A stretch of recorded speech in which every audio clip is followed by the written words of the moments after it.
Bonjour amis, tellement heureux que vous nous ayez rejoints pour notre leçon de l'école du sabbat 3ABN. Ici James Rafferty et nous sommes dans la leçon numéro 12 de l'Exode. Cela a été un grand voyage. Nous avons tellement appris et nous sommes ravis que vous fassiez partie de ce voyage. Nous voulons vous encourager, si vous souhaitez obtenir votre propre copie de la leçon, à aller sur 3abnsabbatschoolpanel.com. C'est 3abnsabbatschoolpanel.com. Ne partez pas. Nous revenons tout de suite.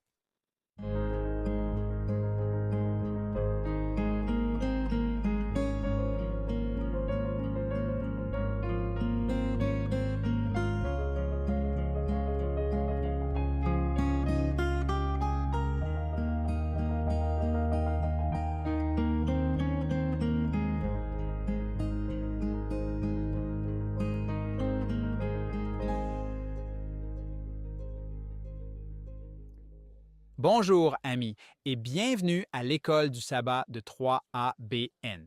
Nous sommes très heureux que vous nous ayez rejoints. Nous sommes dans la leçon numéro 12 de notre étude de l'Exode et dans cette leçon, nous allons examiner Montre-moi ta gloire.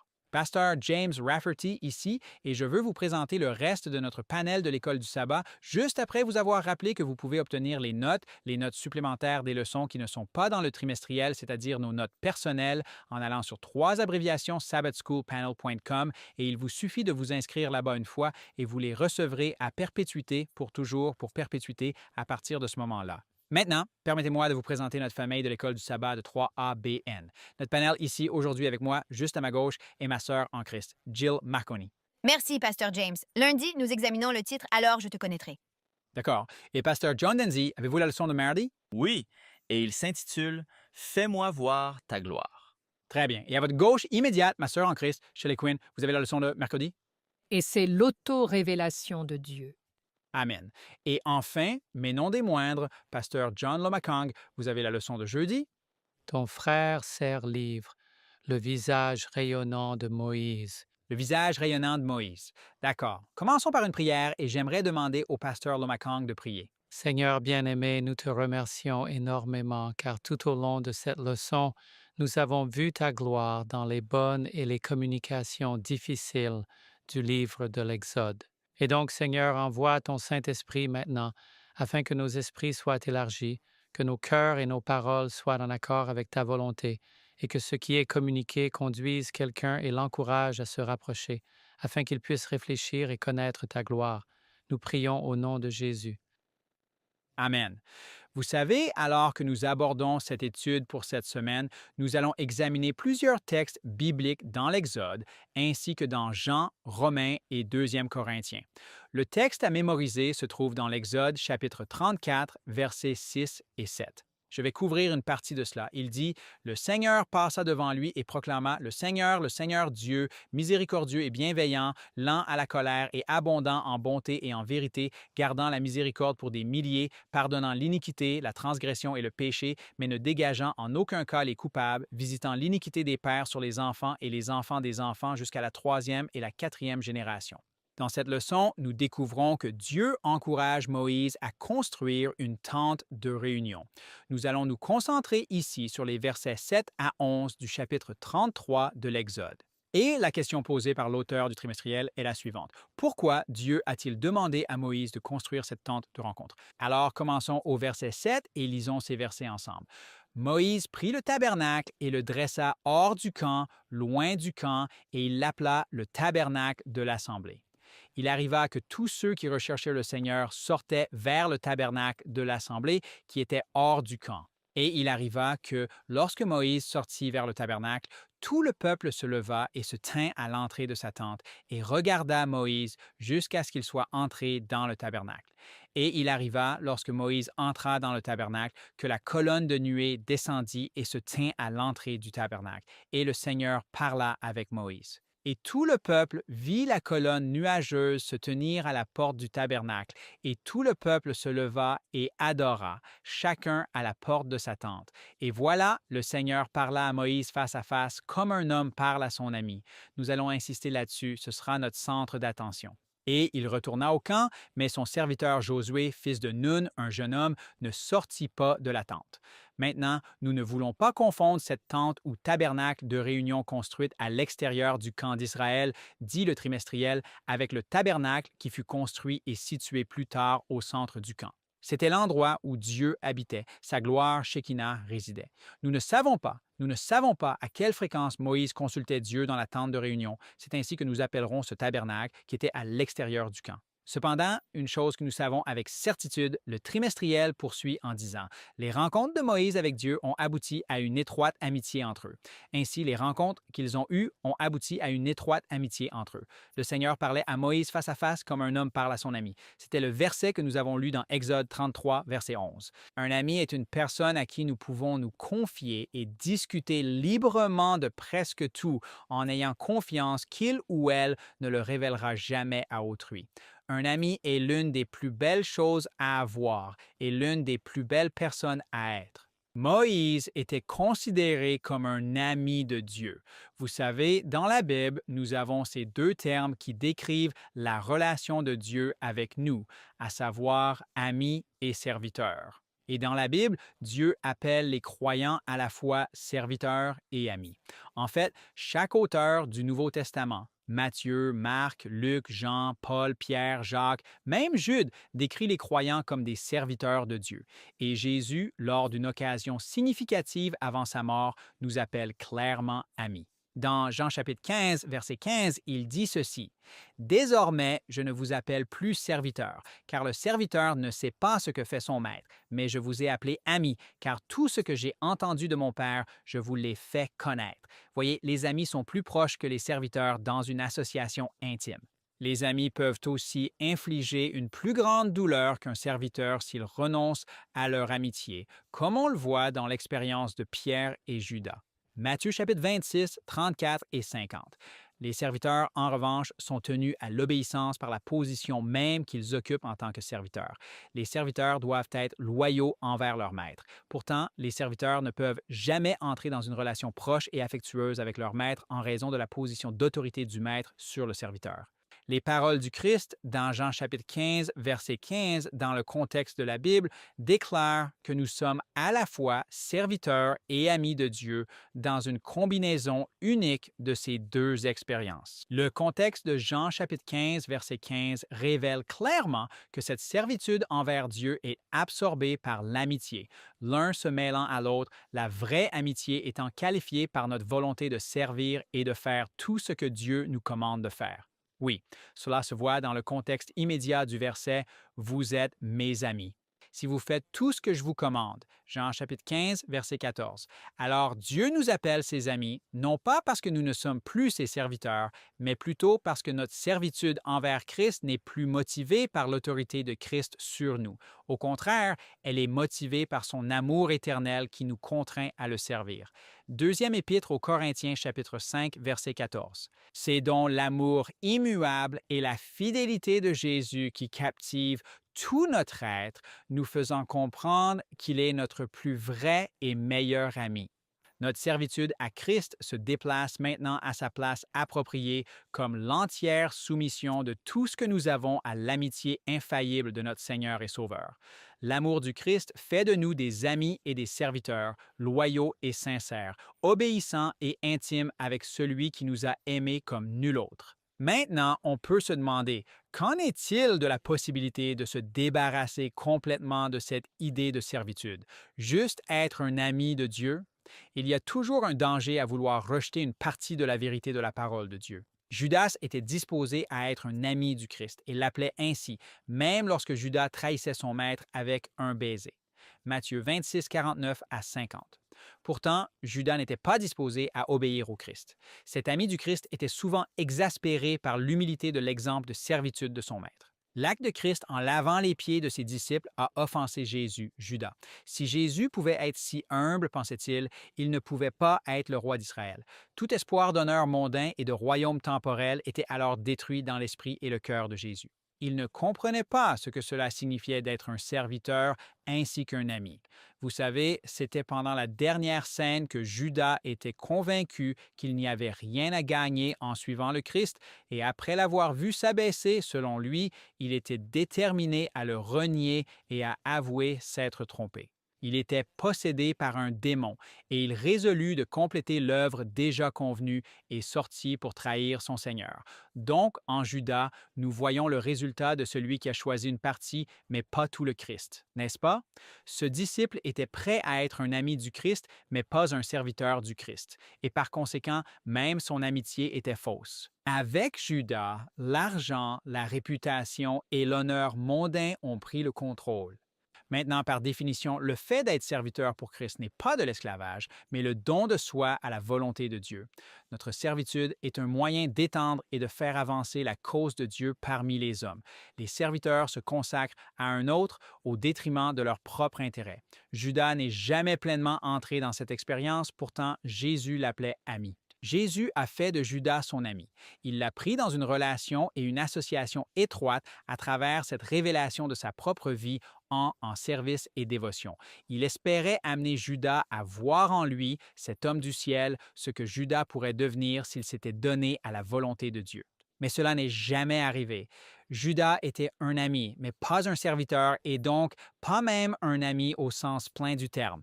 Maintenant, la Bible nous clarifie que cette servitude n'est pas vraiment une option. Ce n'était pas une option pour Moïse. Ce n'est pas une option pour nous. Nous sommes soit les serviteurs de l'une ou l'autre des deux puissances qui se disputent notre allégeance. Et on nous le dit dans Romains chapitre 6, versets 16 à 22. Donc, quand nous servons le diable, nous devenons les esclaves du diable. Nous devenons liés par les convoitises de la chair, dépendants pour ainsi dire. Mais quand nous servons Dieu, nous devenons amis de Dieu et nous devenons libres dans le sens le plus vrai du terme. Si le Fils de l'homme vous rend libre, vous serez vraiment libre. Jean chapitre 8, verset 32. Maintenant, Jacques dit que les œuvres de service sont ce qui distingue les croyances des démons des croyances des amis de Dieu. Donc, nous, en réalité, dans Jacques chapitre 2, 17 à 24, travaillerons comme des serviteurs et produirons en tant que serviteurs, mais nous le faisons en tant qu'amis de Dieu. C'est pourquoi Jésus est venu sur cette terre. En tant que serviteur, il voulait restaurer le nom ou le caractère de Dieu dans notre nature humaine déchue. Nous voyons dans Philippiens chapitre 2, versets 5 à 7 et Apocalypse chapitre 7, versets 3 et 22, versets 3 à 4, que nous aurons son nom écrit sur nos fronts, que nous serons comme Dieu. Maintenant, en présence de l'agneau, tous ceux qui ont embrassé le service de leur maître trouvent en Jésus-Christ leur plus vrai ami. La servitude détruit ce vestige de fierté car son atmosphère est celle du ciel, où Jésus nous servira comme il l'a fait lorsqu'il était sur cette terre, ce qui est une belle image si vous y réfléchissez. Jésus continue de nous donner cet exemple de service et d'amitié. Maintenant, nous pouvons illustrer cela dans la relation entre un mari et une femme parce qu'ils sont serviteurs et amis. L'amitié est vide sans le service et le service est, c'est rien. On pourrait dire que c'est même de la misère sans amitié. En d'autres termes, nous avons besoin d'hommes prêts à faire la vaisselle, à préparer un repas ou à changer une couche, et de femmes qui ne voient pas d'inconvénient à sortir les poubelles, à laver la voiture ou à tondre la pelouse. Pourquoi? Parce que c'est le service et c'est la base de la vraie amitié. Et c'est à cela que Dieu nous appelle. Donc, cela commence à la maison et s'étend à notre communauté. Et c'est notre incapacité à être de véritables serviteurs, amis dans nos foyers qui entravent notre témoignage au monde. La motivation pour cette relation est l'amour, pas l'argent, pas le système de ce monde motivé par l'argent et pas par autre chose que nous voyons dans ce monde, mais par l'amour de Dieu. L'amour de Dieu nous motive à être des serviteurs et à être des amis serviteurs. Et cette motivation de l'amour, selon première épître aux Corinthiens, chapitre 13, verset 8, ne manque jamais, et elle n'a pas manqué dans la vie et le cœur de Moïse. Elle l'a conduit à une relation intime avec Dieu et elle nous mènera à la même expérience. Amen. Quelle belle étude! J'adore cette comparaison entre l'amitié et la servitude, entre amis et serviteurs. Je ne pense pas avoir déjà étudié cela de cette façon. J'adore ça. Merci, Pasteur James. Je suis Jill Moriconi. Lundi, le titre est « Que je puisse te connaître ». Alors, regardons Exode 33. Notre passage est Exode 33, versets 12 à 17, mais nous allons commencer au verset 13. Exode 33, verset 13. Maintenant donc, je te prie, si j'ai trouvé grâce à tes yeux, fais-moi connaître tes voies. Voici nos mots, afin que je puisse que je puisse trouver grâce à tes yeux. C'est juste la manière dont fonctionne l'esprit de Jill. Quand je lis cela, Pasteur Johnny, je dis, est-ce que Moïse ne connaissait pas déjà Dieu? N'est-ce pas? Parce qu'il dit, si j'ai trouvé grâce à tes yeux, montre-moi ta voie afin que je te connaisse. Exode 19, verset 3. Nous avons étudié que Moïse est monté vers Dieu et le Seigneur l'a appelé de la montagne. Avons-nous monté la montagne pour rencontrer Dieu? Avons-nous parlé avec Dieu? Vous penseriez que Moïse connaissait Dieu. Exode 19, verset 20. Juste avant le don des 10 commandements, le Seigneur descendit du mont Sinaï au sommet de la montagne et le Seigneur appela Moïse au sommet de la montagne et Moïse monta. Moïse a passé du temps en présence de Dieu. Exode chapitre 20, verset 21. Juste après la remise des 10 commandements, nous voyons le peuple se tenir à distance, tremblant de peur, mais Moïse s'approche de l'épaisse obscurité où Dieu se trouve. Dans Exode 24, 9 à 10, Moïse monta, c'est la ratification de l'Alliance juste après la lecture du Code de l'Alliance. Il monta avec Aaron, Nadab, Abihu, 70 des anciens d'Israël, et ils virent le Dieu d'Israël. Exode chapitre 24, verset 18, Moïse entra au milieu de la nuée et il passa 40 jours et 40 nuits dans la présence de Dieu. Et pourtant, il dit, « Je veux te connaître. » Pourquoi? Moïse connaissait-il Dieu? Je vous soumets très probablement plusieurs raisons. La première raison, plus vous connaissez le Seigneur, plus vous découvrez qu'il y a beaucoup plus à savoir. C'est vrai. Il y a tellement plus à découvrir. Vous savez, Greg et moi ne sommes mariés que depuis 23 ans cette année, et pourtant, il y a des moments où je dis « Mais je ne savais pas ça sur toi ». Comment peut-on être marié 23 ans et découvrir encore de nouvelles nuances de son caractère ou de sa personnalité ou d'habitudes que l'on découvre et apprend? Plus vous approfondissez une relation avec quelqu'un, plus cette relation dure, plus vous découvrez qu'il y a encore à connaître. Mais au-delà de cela et plus profondément, je pense que Moïse cherche Dieu en disant « Je veux te connaître plus, je te connais à ce niveau, mais je veux une marche plus profonde, je veux une expérience plus profonde. » Comme David s'écrit « Comme le cerf brame après l'eau, mon cœur soupire après toi. Je veux te connaître, Dieu, je veux t'expérimenter, je veux te voir d'une manière que je ne t'ai jamais vue auparavant. Je suis ton ami, tu es mon ami, je suis ton serviteur, mais je veux te connaître davantage. » Alors lisons notre passage ici. Nous commençons au verset 12. C'est là que nous commençons. Et nous allons parler de 5 clés pour vous et moi pour connaître Dieu. Comment nous pouvons découvrir et connaître Dieu à partir de ce passage? Verset 12. Moïse dit au Seigneur, « Vois, tu me dis, fais monter ce peuple, mais tu ne m'as pas fait savoir quand tu enverras et qui tu enverras avec moi. Pourtant, tu as dit, je te connais par ton nom et tu as aussi trouvé grâce à mes yeux. » Maintenant, à la fin de la semaine dernière, Shelley a terminé avec la leçon de jeudi et elle a parlé de comment Dieu a dit, « Je vais amener le peuple vers le pays où coule le lait et le miel, mais je ne vais pas aller avec eux. C'est un peuple à la nuque raide. Tu iras seul. » Et donc, Moïse se souvient de cela ici et il dit au Seigneur, « Tu as dit que tu allais faire monter le peuple, mais où vas-tu être? Qui va aller avec nous? Où sera la présence? » Et puis, il rappelle à Dieu quoi?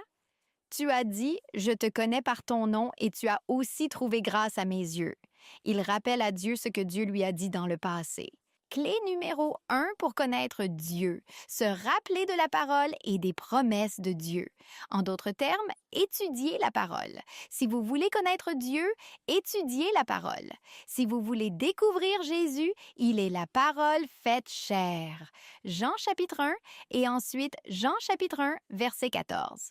Si vous voulez connaître Jésus, lisez la parole de Dieu, étudiez-la, mémorisez-la, passez du temps dans la parole, pas seulement un peu le matin, d'accord, j'ai lu mes 3 versets, je suis bon pour la journée, mais passez du temps avec Jésus et apprenez à le connaître dans sa parole. Le verset suivant, verset 13. « Maintenant donc, je te prie, si j'ai trouvé grâce à tes yeux, fais-moi connaître tes voies afin que je te connaisse et que je trouve grâce à tes yeux.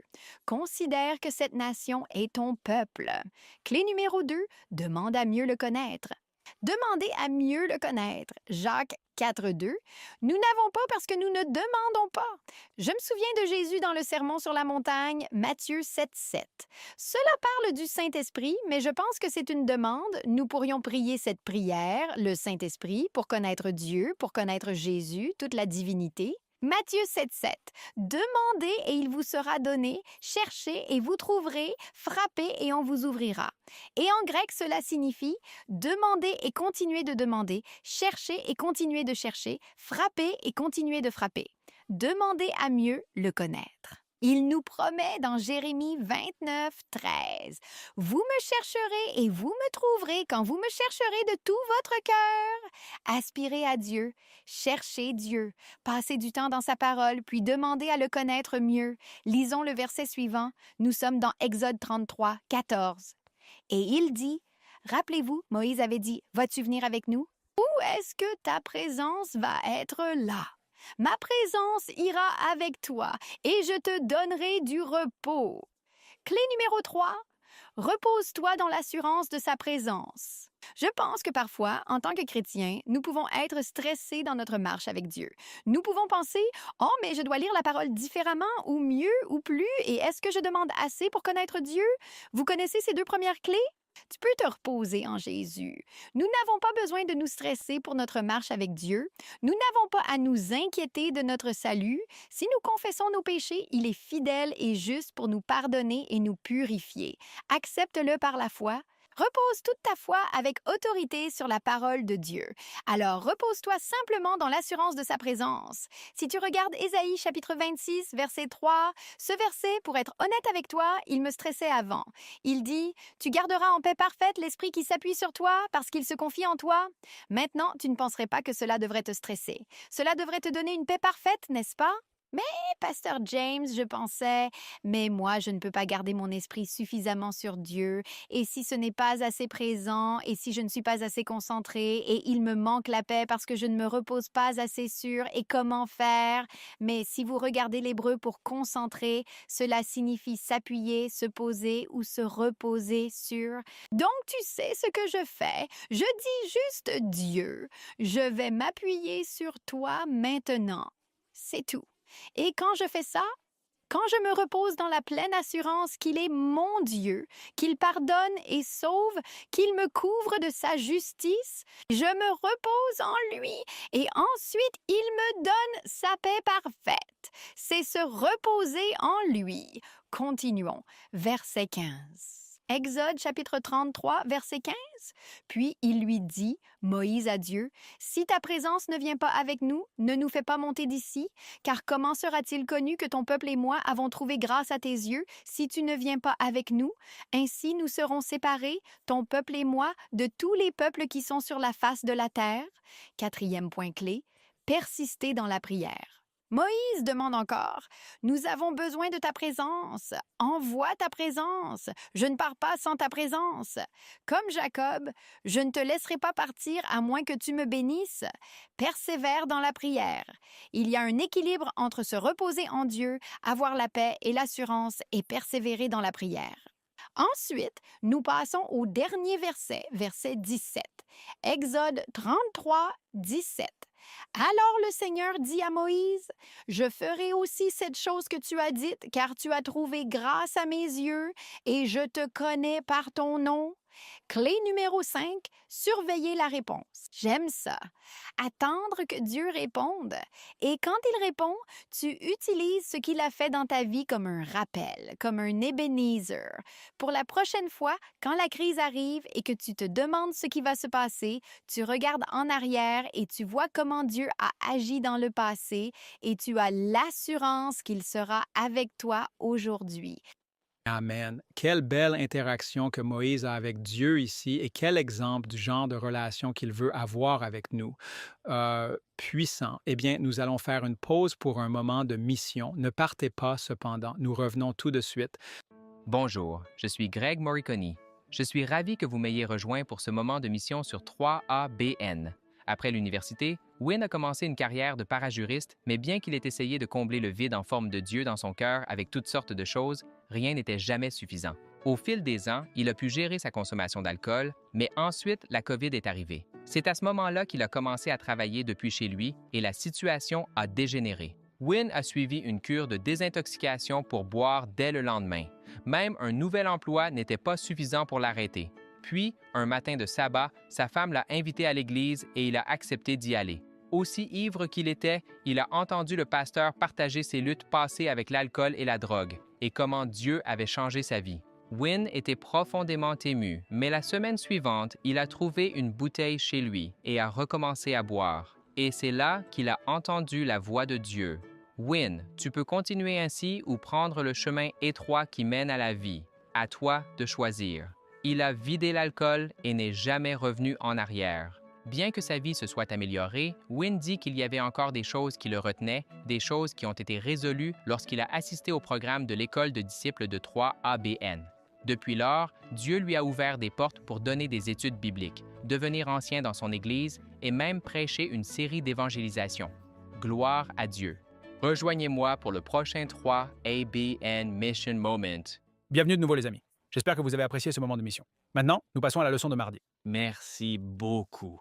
La leçon de mardi s'intitule « S'il vous plaît, montrez-moi votre gloire » et je m'appelle John Denzin. Et nous continuons en fait le message présenté là dans Exode 33.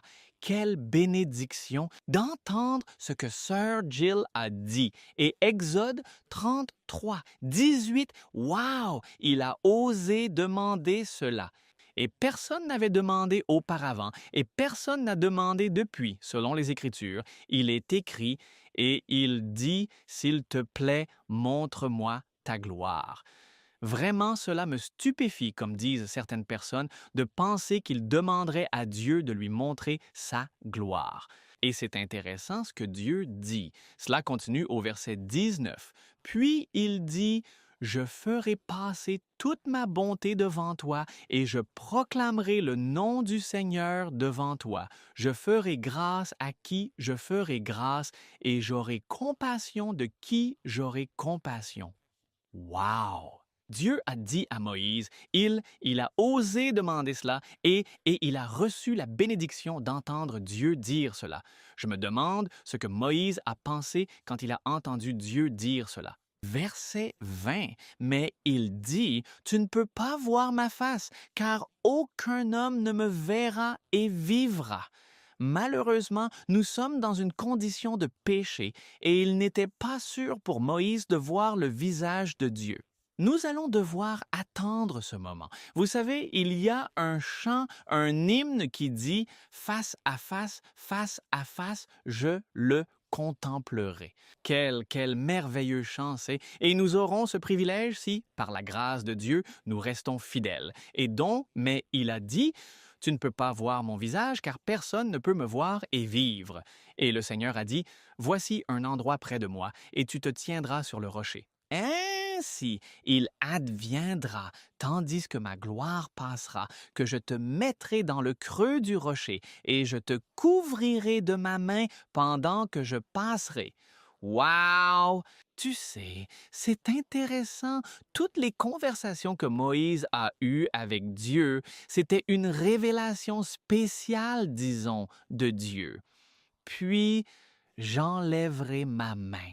Et tu verras mon dos, mais mon visage ne sera pas vu. Wow! Quelle bénédiction de penser que Moïse aurait cette opportunité. Quelle histoire il pourrait raconter au reste du peuple. Il n'avait aucun doute que Dieu était réel. Il lui avait parlé et maintenant il l'avait vu de ses propres yeux, c'est-à-dire son dos.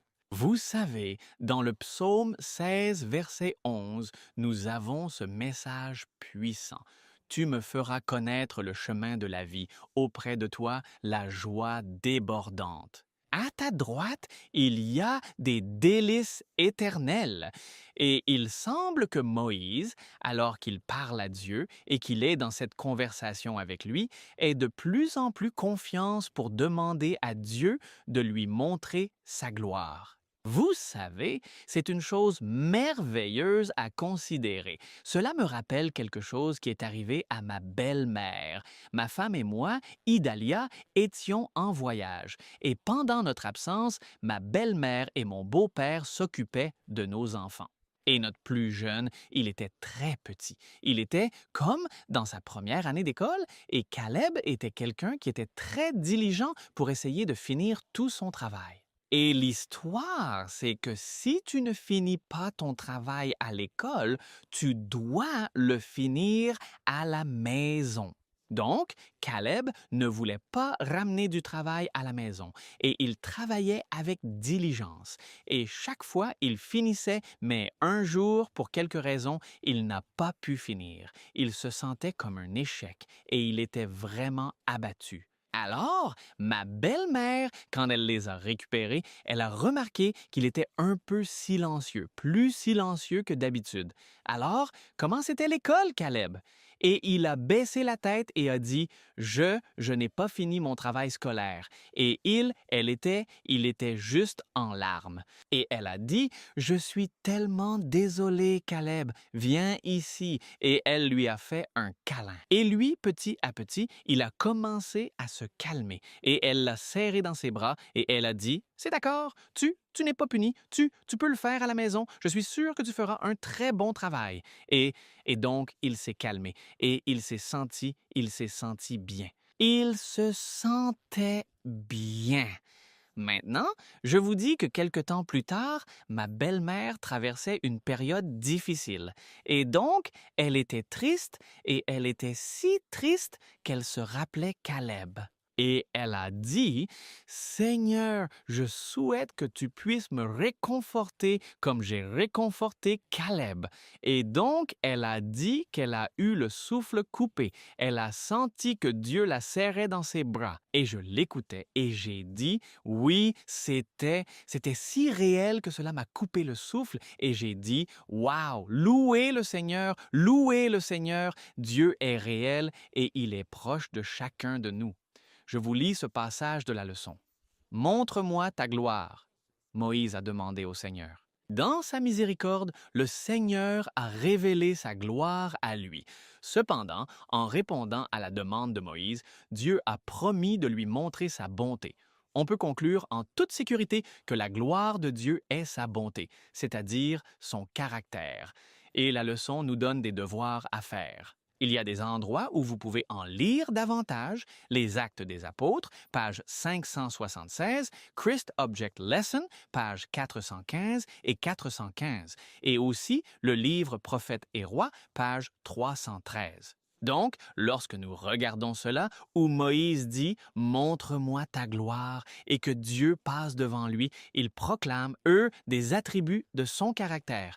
Et je voudrais attirer votre attention. Comme vous l'avez peut-être déjà entendu, les 10 commandements sont une transcription de son caractère. Remarquez ce que Dieu dit à Moïse après que Moïse lui ait demandé de lui montrer sa gloire. Exode chapitre 34, verset 1, « Et le Seigneur dit à Moïse, « Taille 2 tables de pierre comme les premières, et j'écrirai sur ces tables les paroles qui étaient sur les premières tables que tu as brisées. » Alors sois prêt le matin et monte le matin sur le mont Sinaï et présente-toi là à moi au sommet de la montagne. Wow! Moïse devait certainement attendre cela avec impatience. Et il est dit au verset 3, « Et personne ne montera avec toi, et que personne ne soit vu sur toute la montagne, que ni troupeau ne paisse devant la montagne. » Alors il tailla 2 tables de pierre comme les premières. Puis Moïse se leva tôt le matin et monta au mont Sinaï, comme le Seigneur le lui avait commandé, et il prit dans ses mains les 2 tables de pierre. Maintenant, le Seigneur descendit dans le nuage et se tint là avec lui et proclama le nom du Seigneur. Et le Seigneur passa devant lui et proclama, le Seigneur Dieu, miséricordieux et gracieux, lent à la colère et abondant en bonté et en vérité, gardant la miséricorde pour des milliers, pardonnant l'iniquité, la transgression et le péché, mais ne considérant en aucun cas innocent le coupable, visitant l'iniquité des pères sur les enfants et les enfants des enfants jusqu'à la troisième et la quatrième génération. Alors Moïse se hâta, inclina sa tête vers la terre et adora. Puis il a dit, si j'ai maintenant trouvé grâce à tes yeux, Seigneur, je prie que mon Seigneur vienne parmi nous, bien que nous soyons un peuple obstiné. Et pardonnez notre iniquité et notre péché, et prenez-nous comme votre héritage. Et le Seigneur a répondu que c'est une chose merveilleuse, merveilleuse à regarder et à considérer. Vous voyez, Dieu a proclamé les attributs de son caractère. Les 10 commandements sont une transcription de son caractère. Si vous voulez être comme le Seigneur, considérez les paroles de Jésus. Si vous m'aimez, gardez mes commandements. En gardant nos yeux sur Jésus, nous sommes transformés en sa gloire. C'est son caractère. Et je vous lis ici de la leçon, remarquez, ce qui est également souligné, très, très intéressant. C'est la gloire de Dieu de donner sa vertu à ses enfants. Il désire voir les hommes et les femmes atteindre le plus haut niveau. Dieu veut nous transformer. La seule façon dont nous allons être transformés à son image est de garder nos yeux fixés sur lui. Tout le monde a cette opportunité et ce privilège, et nous aurons l'occasion de voir le Seigneur face à face. Face à face. Nous le contemplerons. Amen. Amen. Merci à tous pour cette belle leçon. Je suis Shelley Quinn. J'ai la leçon de mercredi, la révélation de Dieu. Nous avons vu la semaine dernière dans Exode chapitre 32, verset 19, comment Moïse, lorsqu'il est descendu de la montagne après avoir reçu les tablettes, a vu le paganisme idolâtre et tout le peuple au camp dansant de manière effrénée. Il faisait de mauvaises choses. Et il a jeté ses tablettes au sol. Elles se sont brisées. Alors, sur l'ordre de Dieu, Moïse a dû tailler 2 pierres pour les remplacer. Moïse n'a pas écrit dessus, mais il les a taillées. Il a escaladé la montagne. C'est son 7e voyage en montagne. Et maintenant, avant, quand il était à la tente de réunion, Dieu avait dit à Moïse dans Exode chapitre 32, versets 13 ou 12, « Je te connais par ton nom et tu as aussi trouvé grâce à mes yeux. » La grâce est écrite de la Genèse à l'Apocalypse dans la Bible. Dieu a dit cela. « Tu me connais par mon nom. Je suis ton ami. Tu es mon ami. » Cela lui a donné l'audace sacrée de dire « Ô Seigneur, montre-moi ta gloire, s'il te plaît. » Et vous savez, la gloire de Dieu est quelque chose que nous ne pouvons pas pleinement comprendre. Il est infini. Nous sommes finis, n'est-ce pas?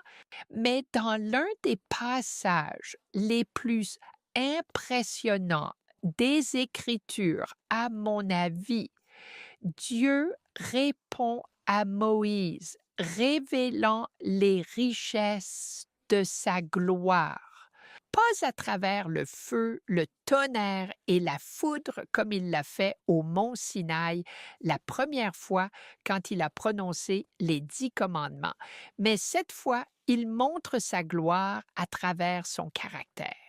Alors, lorsque le Seigneur descend dans une nuée pour être avec Moïse, il déclare son nom, non seulement en syllabes, mais en substance. Regardons, Exode 34, 6 à 7. C'est le Seigneur qui parle. C'est Dieu montrant sa gloire.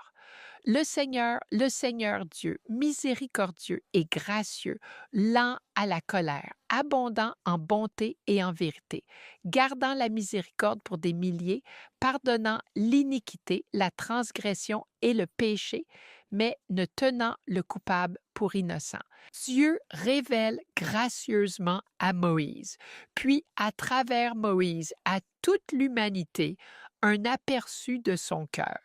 Et c'est un aperçu de sa grâce. C'est une proclamation puissante. Si vous avez votre stylo, écrivez simplement ceci, car j'ai au moins 5 autres exemples où cela résonne dans l'Ancien Testament. Nombre chapitre 14, verset 18, Néhémie chapitre 9, verset 17, Psaume 103, verset 8, Joël chapitre 2, verset 13 et Jonas chapitre 4, verset 2. Le Seigneur Dieu est miséricordieux et compatissant, lent à la colère et riche en bonté et en vérité, gardant sa miséricorde pour des milliers. Ce message ici, dans Exode 34, versets 6 à 7, c'est comme le Jean 3, verset 16 du Nouveau Testament. C'est un moment décisif d'amour divin, de justice, de miséricorde et de vérité. Et c'est un moment non seulement pour recevoir des tablettes de pierre, mais pour contempler la beauté rayonnante du caractère de Dieu que ces tablettes représentaient en réalité. C'est une lentille. Quand nous considérons ce moment, c'est une lentille à travers laquelle nous comprenons la nature de Dieu à travers les Écritures. Dieu dit dans Malachie 3, verset 6, « Je suis le Seigneur, je ne change pas. » Hébreux 13, verset 8, « Jésus est le même hier, aujourd'hui et pour toujours. » Jacques 1, verset 17, « Il n'y a pas d'ombre de variation en Dieu. Il est toujours juste. Il est le même Dieu de la Genèse à l'Apocalypse. » Hébreux 13, ça fait ce sous-verset. En regardant à travers une lentille d'amour, vous verrez que Dieu est amour. Nous savons que première lettre de Jean, chapitre 4, verset 8, dit cela, mais c'est répété partout. Je veux dire, c'est juste un écho de ce qui se passe dans l'Ancien Testament. Il n'est pas seulement aimant. L'amour est sa nature et l'amour ne peut pas pécher. L'amour ne fait aucun mal. Et aussi, 1 Jean 1,5 dit « Dieu est lumière ». C'est sa justice. Sa justice est absolue, comme je l'ai dit. Jacques 1,17 dit « Il n'y a pas d'ombre de variation en lui. Il n'y a pas de tromperie, pas de distorsion de la vérité, pas de compromis. » Ces deux réalités de l'amour et de la lumière sont indissociables. Son amour est pur, sa sainteté est aimante, sa justice découle de sa miséricorde. Sa miséricorde ne compromet jamais sa justice. Et ce que Moïse a entrevu, c'est l'union de l'amour et de la vérité qui gouverne l'univers. Et maintenant, je veux juste aborder rapidement le reste du verset 7, Exode 34. Il dit que Dieu visite l'iniquité des pères sur les enfants. Certains sont trompés en pensant qu'il s'agit de malédictions générationnelles que Dieu transmet, mais l'Écriture contredit totalement cela. Dans Ézéchiel 18, verset 20, Dieu dit « L'âme qui pêche mourra. Le Fils ne portera pas la culpabilité du Père. » Jérémie 31, verset 30, « Chacun mourra pour sa propre iniquité. » Dieu tient les individus responsables. Ce dont il parle, c'est de l'iniquité générationnelle, pas des malédictions générationnelles. Ce qui se passe, c'est que les enfants voient les péchés leur être montrés en modèle, puis ils les répètent encore et encore jusqu'à ce que Dieu intervienne avec sa miséricorde envers ceux qui l'aiment et gardent ses commandements. Moïse est là-haut et les gens ont rompu l'alliance, mais Dieu ne les a pas abandonnés. Moïse dit « Oh, viens avec nous, s'il vous plaît, viens avec nous. » Et finalement, Dieu dit « D'accord, je viens. » Les gens ne sont plus dans l'alliance. L'alliance est rompue. Mais Dieu dit dans Exode chapitre 34, verset 10, « Voici, je fais une alliance. Devant tout ton peuple, je ferai des merveilles qui n'ont jamais été vues sur toute la terre, ni dans aucune nation, parmi quiconque verra l'œuvre du Seigneur, car c'est une chose prodigieuse que je ferai pour vous. » L'alliance de Dieu comprend sa fidélité. Elle est toujours fondée sur la grâce d'abord, puis suivie par notre réponse en obéissance. Il devait refuser l'idolâtrie, comme on le voit dans les versets 11 à 27, rejeter les alias païens, honorer ses commandements. Et ce n'étaient pas des règles arbitraires, elles étaient des protections pour une relation épanouie avec Dieu. Mais regarde Exode 34, 27 à 28. Le Seigneur dit à Moïse, « Écris ces mots, car selon la teneur de ces mots, j'ai fait une alliance avec toi et Israël. » C'est la même chose qu'il a écrite dans le livre de l'Ancienne Alliance, mais maintenant c'est élargi. Je veux dire dans le livre de l'Alliance, mais il est en train de l'élargir. Alors, il est dit que Moïse était là 40 jours et 40 nuits, et il ne mangea pas de pain et ne but pas d'eau, et c'est lui, le Seigneur, qui inscrivit sur les tablettes les paroles de l'Alliance, les 10 commandements. C'est la deuxième fois que Moïse passe 40 jours en présence du Seigneur. Et Dieu renouvelle l'alliance par grâce et il donne à Moïse les 10 commandements. Et s'il vous plaît, croyez-moi, certaines personnes disent, « Eh bien, Moïse a écrit le deuxième. » Non, Dieu les a écrits. Il est dit que c'est lui, le Seigneur, qui a écrit sur les tablettes l'alliance, les 10 commandements. Et puis, Deutéronome 10, verset 4, Moïse répète que Dieu a écrit sur les tables, selon le premier écrit, les 10 commandements et les a donnés à lui. Et remarquez qu'il dit les mots de l'alliance, les 10 commandements. Les 10 commandements sont au cœur de l'alliance éternelle de la justice par la foi. Ils sont au cœur de l'ancienne alliance et au cœur de la nouvelle. Mais nous seulement, quand Moïse voit cela, que fait-il? Je veux dire, quand il voit la gloire de Dieu, la seule réponse appropriée est la réponse de Moïse quand il aperçoit la gloire. Il tombe à terre et il adore le Seigneur, car la plus grande révélation que nous puissions jamais avoir est de voir qui est vraiment le Seigneur. Amen. Merci, Shelley. Merci à tous de m'avoir donné des pépites dont je pouvais tirer parti. Vous savez, parfois, l'un des avantages d'être là le jeudi, je dis, je n'avais jamais pensé à ça. Et merci, James, Jill, Johnny et Shelley. Le mien est le visage éclatant de Moïse. Maintenant, en regardant cette leçon, je me suis demandé, est-ce que Moïse est différent de qui je suis? Et le Seigneur a dit, non, il ne l'est pas. Il est mon serviteur, je t'ai appelé à être mon serviteur, et quand vous êtes appelé à être serviteur de Dieu, ce qui est vrai pour Moïse devrait être vrai pour tous les enfants de Dieu, reflétant la gloire de Dieu. La première question que je veux poser est, pourquoi est-il impératif pour nous dans cette génération de révéler la gloire de Dieu? Ésaïe 60, verset 2, le Seigneur nous parle de l'état de notre monde tel qu'il était au temps de Noé, au temps de Moïse. C'est encore pire de nos jours parce que les ténèbres qui sont tombées étaient sur l'Égypte. Aujourd'hui, les ténèbres couvrent le monde entier, car voici Isaïe 62, les ténèbres couvriront la terre. Dans les fléaux, elles ne couvraient que l'Égypte, mais elles couvrent aujourd'hui le monde entier. Une profonde obscurité, les gens, obscurité physique accompagnée d'obscurité spirituelle. Et quand vous regardez notre monde aujourd'hui, vous pouvez voir davantage d'obscurité dans les grandes villes. L'obscurité est devenue un sceau courant, acceptable par ceux qui peuplent les villes. En fait, les villes ne seraient pas aussi peuplées ou aussi populaires qu'elles le sont si cette obscurité ne devenait pas une marchandise des grandes zones métropolitaines. Le Seigneur dit, « Qu'en est-il de vous au milieu de cette génération? Mais le Seigneur s'élèvera sur vous et sa gloire sera vue sur vous. » Quel est mon premier point? Vous pouvez être dans une ville remplie de ténèbres et pourtant refléter la gloire de Dieu. Vous savez, nous sommes condamnés par le péché, mais nous ne sommes pas condamnés à pécher. C'est un choix. Le Seigneur peut nous donner la force de nous élever au-dessus des influences qui nous entourent. Nous pourrions être un phare lumineux au milieu d'une génération perverse, et c'est ce que Dieu nous appelle à être. C'est pourquoi le message d'aujourd'hui est « Craignez Dieu et donnez-lui gloire, car l'heure de son jugement est venue. » Donnez à Dieu la gloire en cette heure de jugement, et où cette gloire devrait-elle être vue? À chaque nation, tribu, langue et peuple.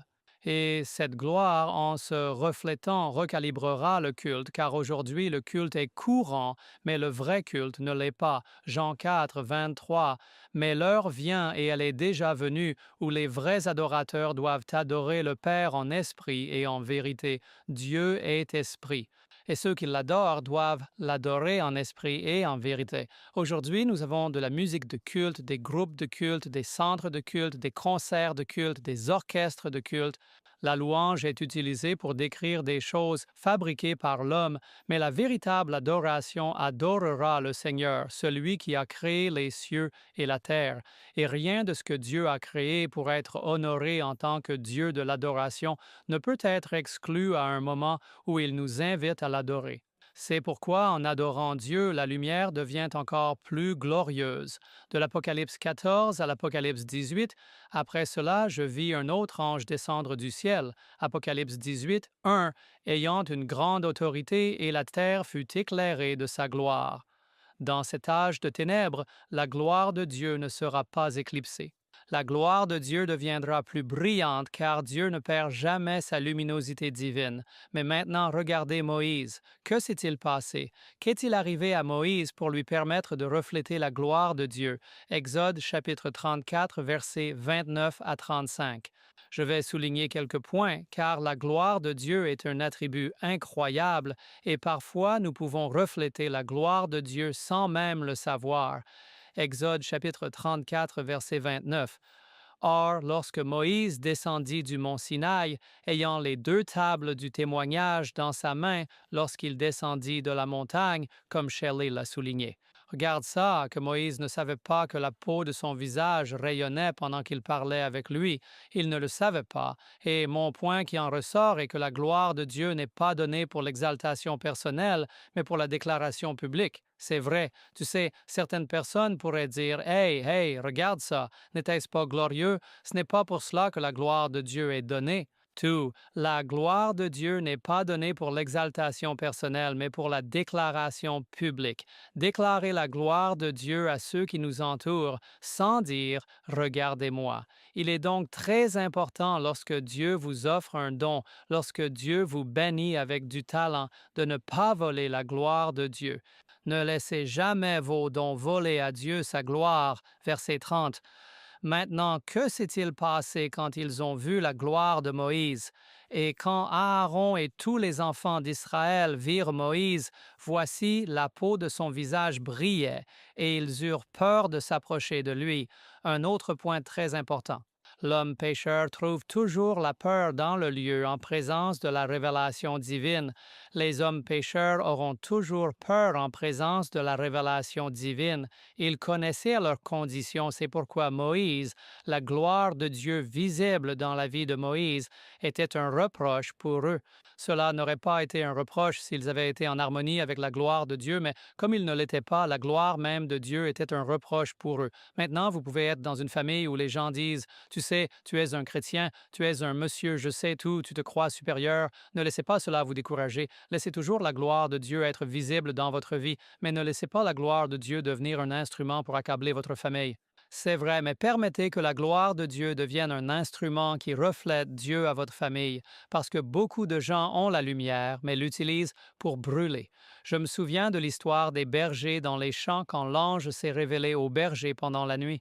La Bible dit « Un ange du Seigneur apparut aux bergers dans le champ, un ange. » Et j'ai lu à ce sujet dans Jésus-Christ. La servante du Seigneur Ellen White a dit, et c'est tellement beau, elle dit « L'ange a attendu que les bergers s'habituent à la lumière avant qu'une multitude d'anges célestes ne leur apparaissent en disant « Gloire à Dieu au plus haut des cieux ». Parfois, vous devez attendre que les membres de votre famille s'habituent à la lumière avant qu'ils ne voient réellement la gloire de Dieu dans votre vie. Et donc, vous voyez dans ces histoires ici, Moïse et le peuple Moïse avait la gloire de Dieu, mais le peuple hors d'harmonie ne pouvait pas contempler la gloire de Dieu.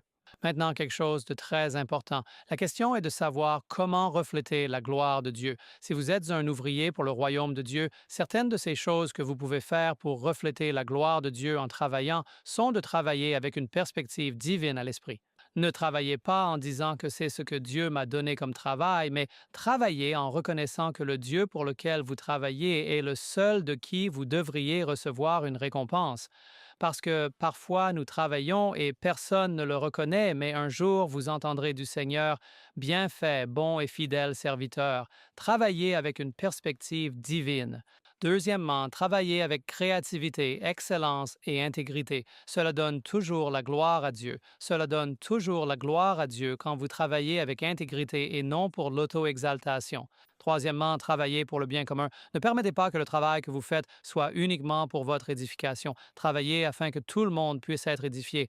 L'Esprit de Dieu donne des dons pour l'édification du corps de Christ et non pour la gloire personnelle. Quand Dieu est dans nos cœurs, sa gloire sera révélée. Deuxième lettre aux Corinthiens 4, verset 6. Car Dieu qui a ordonné que la lumière brille des ténèbres a brillé dans nos cœurs pour nous donner la lumière de la connaissance de la gloire de Dieu sur le visage de Jésus-Christ. Remarquez la comparaison. Le visage de Moïse, maintenant le visage de Jésus. On le voit toujours dans la vie de ceux où la gloire de Dieu est présente. C'est ce qu'on nous dit, Matthieu 5,16, que votre lumière luise ainsi devant les hommes, afin qu'ils voient vos bonnes œuvres et glorifient votre Père qui est dans les cieux. Très important. Nous ne pouvons pas regarder l'obscurité en espérant découvrir la lumière. Nous ne pouvons pas marcher dans l'obscurité en espérant refléter la lumière. Nous ne pouvons pas ingérer l'obscurité en espérant parler de lumière. Faites attention à l'origine de votre lumière ou à quoi votre supposée lumière est connectée. Et ensuite, la gloire de Dieu se révèle à travers ceux qui recherchent sa révélation transformatrice. Deuxième épître aux Corinthiens 3,18. Mais nous tous, le visage découvert, contemplons comme dans un miroir la gloire de Dieu. Comprenez ceci, sont transformés en la même image de gloire en gloire, comme par l'Esprit du Seigneur. Quand vous reflétez la gloire de Dieu, ce n'est pas seulement quelque chose qui se montre sur vous, cela commence à être reflété à travers vous. Alors rapidement, la bonté et la gentillesse de Dieu sont transformatrices, tout comme sa gloire. Nos actions sont censées être un reflet de la gloire de Dieu. Troisièmement, en contemplant la gloire de Dieu, nous sommes progressivement transformés à cette même image. Et finalement, en fixant nos regards sur Jésus, nous nous rappelons qu'un jour, il transformera ces corps humbles pour être façonnés comme son corps glorieux. Amen. J'espère que notre leçon d'aujourd'hui vous a béni. Cela a été une bénédiction pour moi personnellement. Nous allons passer juste quelques minutes avec des pensées de clôture. Quelle belle étude! J'ai certainement apprécié cette étude. Que je te connaisse avec ma journée et je suis rappelé de Jésus dans Jean chapitre 17, verset 3. C'est ici la vie éternelle, qu'ils te connaissent, toi, le seul vrai Dieu, et celui que tu as envoyé, Jésus-Christ. Le but est de connaître Jésus. Amen. Je suis béni par cette déclaration dans la leçon. Elle dit « Le reflet du caractère de Dieu, sa bonté, sa gentillesse et son tendre amour doivent être visibles dans nos actions. » Permettons à la gentillesse et à la bonté du Seigneur d'être visibles dans nos actions et nos paroles. Amen et Amen. Vous savez, nous devons avoir une révélation de l'amour et de la justice de Dieu. Cela précède toujours notre transformation. Nous l'aimons parce qu'il nous a aimés en premier. Et la semaine prochaine, nous verrons la gloire de Dieu dans la vie, la mort et la résurrection de Jésus. Mais quand vous le voyez, il proclame encore son nom. Je veux vous encourager à vous prosterner en adoration, à vous relever avec confiance et à marcher dans l'obéissance. C'est exact. Nous sommes les intendants de la gloire de Dieu, non les initiateurs de la gloire de Dieu. Ainsi, Dieu nous donne sa gloire pour que la gloire visible dans nos vies lui rende gloire. Voici donc, soit que vous mangiez ou buviez ou quoi que vous fassiez, faites tout pour la gloire de Dieu. Première épître aux Corinthiens, chapitre 10, verset 31. Amen. Amen. Merci beaucoup à vous tous. Quelle bénédiction d'apprendre ce que signifie voir la gloire de Dieu et comment la gloire de Dieu nous transforme de serviteurs à amis, mais nous ne perdons pas cet esprit de service. Moïse a compris ce que cela signifiait d'être un ami de Dieu parce que Moïse a servi Dieu de tout son cœur et il était un véritable ami loyal de Dieu. Et cela a développé un lien que Moïse avait avec Dieu, auquel Dieu nous appelle à entrer dans ces derniers jours. Dans l'Apocalypse chapitre 15, il est question d'un groupe de personnes qui se tiendront sur une mer de verre et qui chanteront un chant de Moïse et de l'agneau, et ce sera un chant de leur expérience, de leur relation avec Dieu. Vous savez, nous avons presque terminé notre étude de l'Exode. N'est-ce pas incroyable? On dirait que nous avons avancé en quelques jours seulement. La semaine prochaine, nous allons aborder notre dernière leçon, la leçon numéro 13. Elle s'intitule Le Tabernacle. Assurez-vous de nous rejoindre pour cela alors que nous concluons cette étude. Bien sûr, il y a beaucoup plus à étudier dans le livre de l'Exode, mais nous espérons que cela a suscité un intérêt et une soif dans vos cœurs pour continuer à étudier la parole de Dieu.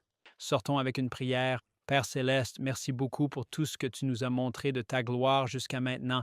Et s'il te plaît, donne-nous cette faim et cette soif comme Moïse avait pour voir plus de ta gloire afin que nous puissions voir les parties arrière, les parties avant, tout de toi et qu'un jour nous puissions nous tenir face à face en ta présence. Fais cela pour nous, nous te prions au nom de Jésus. Amen.